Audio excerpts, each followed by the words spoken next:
Assalamualaikum warahmatullahi wabarakatuh. Saya Dahlan Dinarta dengan NIM J1A1242235. Saya dari kelas reguler B.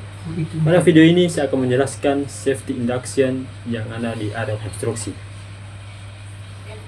Kita harus tahu dulu apa itu safety induction.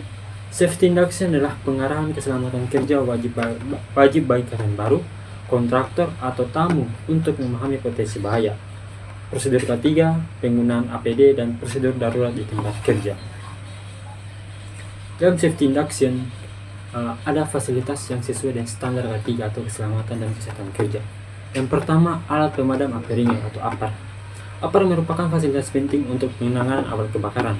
APAR harus ditempatkan di lokasi yang mudah dijangkau, diberi tanda yang jelas, serta rutin diperiksa masa berlaku dan tekanannya. Setiap pekerja juga harus wajib mengetahui cara penggunaan APAR. Yang kedua, jalur evakuasi. Jalur evakuasi adalah rute yang digunakan untuk keadaan darurat, seperti kebakaran atau gempa. Jalur ini harus bebas hambatan, memiliki tanda yang jelas, dan dilengkapi pencahayaan darurat. Tangga darurat juga harus kokoh dan mudah diakses untuk proses evakuasi yang cepat dan aman.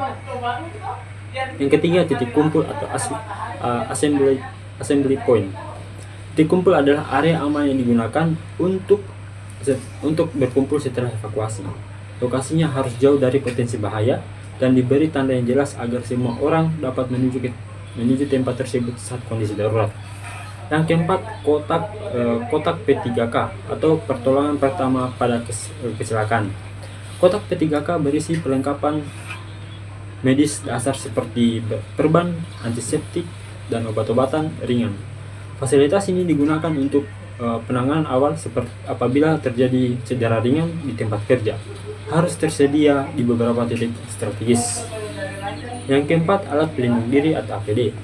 Fasilitas ini meliputi helm safety, sepatu safety, sarung tangan, kacamata pelindung, dan rompi. APD wajib digunakan sesuai dengan jenis pekerja untuk melindungi pekerja dari risiko bahaya.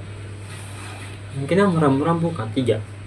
Rambu-rambu K3 berfungsi sebagai peringatan, larangan, dan petunjuk di area kerja. Contohnya seperti tanda wajib pakai helm, dilarang merogoh, dan bahaya tegangan tinggi. Rambu harus mudah dilihat dan dipahami. Yang ketujuh, fasilitas sanitasi atau toilet dan tempat cuci tangan. Fasilitas ini penting untuk menjaga kebersihan dan kesehatan pekerja. Harus tersedia air bersih, sabun, dalam kondisi yang layak digunakan. Yang kedelapan, pos kesehatan atau klinik proyek. Untuk proyek besar biasanya tersedia pos kesehatan atau klinik dengan tenaga medis. Fasilitas ini digunakan untuk penanganan cedera atau kondisi darurat sebelum dirujuk ke rumah sakit. Yang ke-9, sistem alarm dan peringatan darurat. Alarm digunakan untuk memberi tanda jika terjadi kondisi darurat. Sistem ini harus dapat terdengar jelas di seluruh area proyek agar semua pekerja dapat segera melakukan evakuasi. Itulah penjelasan mengenai fasilitas safety induction yang harus kita pahami. Mungkin itu saja dari saya. Assalamualaikum warahmatullahi wabarakatuh.